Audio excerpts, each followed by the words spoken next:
Guys welcome back to the channel. कैसे आप लोग? तो मैंने गाइस अभी यहाँ पे ना इथेरियम को मैंने भी शॉर्ट किया है।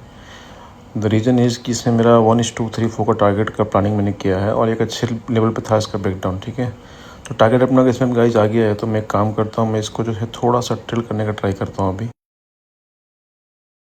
इसमें क्या है कि कुछ ना कुछ तो इसमें लेके जाएंगे अभी। ठीक है, सो लेट्स सी ब्रेकडाउन हो। मैं वेट कर रहा हूँ अच्छा कैंडल नीचे क्लोज करने का 1 मिनट का, बट लेट्स सी अगर नहीं होता है तो मैं इसको 1 मिनट का टाइम फ्रेम पे जो है मैं इसको अभी ट्रिल कर दूंगा। ठीक है गाइस, तो let's watch what it is happening right. So guys मैं ना अभी इसको एकदम कैंडल टू कैंडल ट्रेल कर रहा हूँ। ठीक है, तो अगर इसमें अगर हमारा एसएल हिट होता है अभी, अगर ट्रेलिंग एसएल तो होने तो कोई इशू नहीं। इसमें हमारा 1:3:4 का हमारा इसमें रिस्क रिवॉर्ड चल रहा है गाइस, सो इट्स ओके ना कम्प्लीटली।